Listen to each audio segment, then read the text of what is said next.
అండి, welcome back to my channel. ఈరోజు జీడిపప్పు ఆనియన్తో పకోడీ చేసుకుందాం. దానికి కావాల్సిన పదార్థాలు చూద్దామండి ఒకసారి.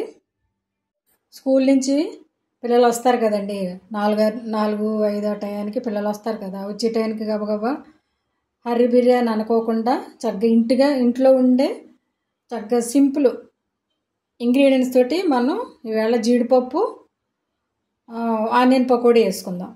ఓకేనండి, దానికి కావాల్సిన పదార్థాలు చూద్దాం. ఆయిల్, ఒక 3 ఉల్లిపాయలు కట్ చేసి పెట్టుకున్నాను, పచ్చిమిరపకాయలు, ఇదిగో 1/2 కేజీ శనగపిండి ఉంటుంది, అందులో సగం వరిపిండి, దాంట్లోకి 1 స్పూను గరం మసాలా, అల్లం ముక్కలు, సాల్టు, కరివేపాకు, పచ్చిమిర్చి, ధనియాల పొడి, పసుపు, కారం, మెయిన్ ఇంగ్రీడియంట్ జీడిపప్పు. ఓకేనండి, ఇప్పుడు ఇవన్నీ ఒక గిన్నెలో వేసుకుని గట్టిగా కలుపుకోవాలి. ఓకేనండి, ఇందులో ఆనియన్స్, పచ్చిమిరపకాయలు చక్కగా పొడిగా తీసుకోవాలి. ముక్కలు ఇవన్నీ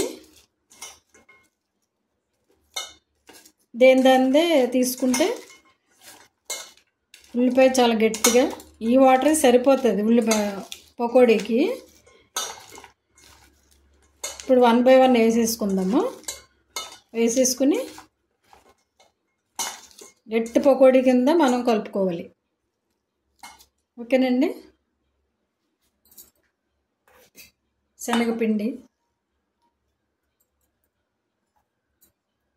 అలాగే వరిపిండి మనం గట్టిగా ఉండటానికి వరిపిండి వేసుకోవాలి. 1 స్పూన్ గరం మసాలా, ఇది పర్టికులర్గా గరం మసాలా అంటే పకోడీ గరం మసాలా అంటే ఏమి ఉండదండి. మనం మటను చికెన్ వాటిలోకి గరం మసాలా చేసుకున్నాం కదా, అది వేసుకోవాలి. కొంచెం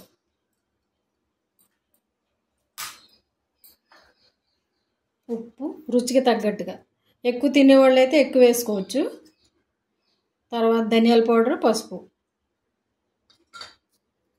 జీడిపప్పు పలుకులు, మధ్య మధ్యలో జీడిపప్పులు తగులుతూ ఉంటే మంచి క్రిస్పీగా ఉంటాయి. అల్లం ముక్కలు, వెల్లుల్లిపాయలు అవసరం లేదు.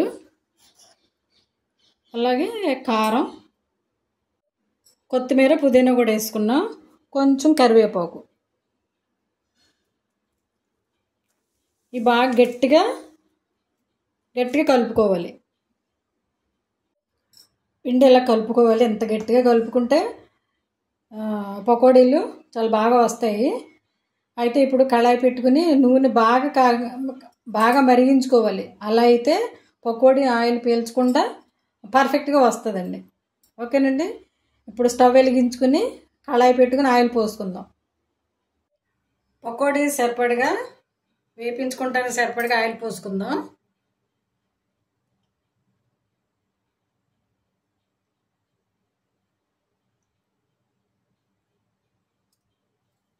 బాగా కాగాలి, ఆయిల్ బాగా కాగితే పకోడీ చాలా క్రిస్పీగా వస్తుంది.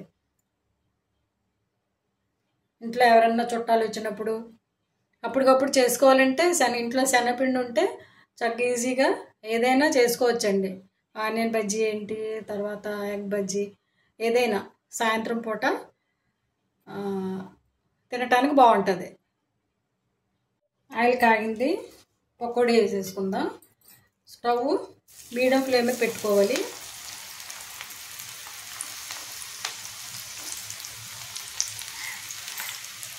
ఎందుకంటే బాగా లోపలికంతా వేగాలి కదా. అందులో జీడిపప్పులు, పక్కన సాస్ ఏదన్నా పెట్టుకుని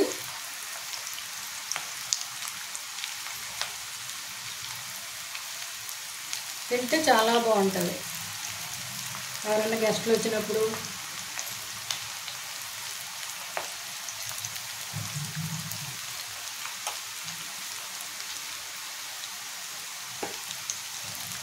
ఇలా వేసేసుకుని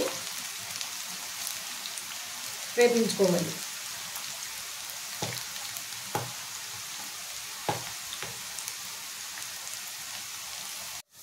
పకోడీలు కూడా కర్రీ చేసుకుంటారండి.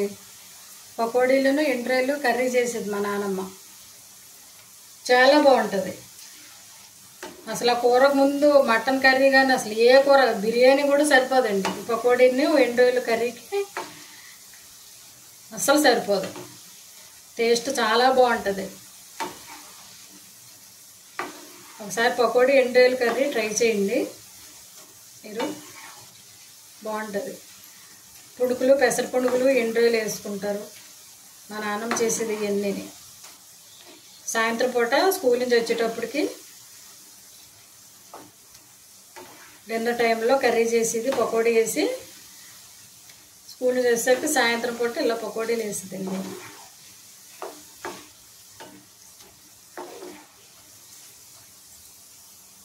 ఇవి వేగిపోయి తీసి పక్కన పెట్టేసుకుందాం.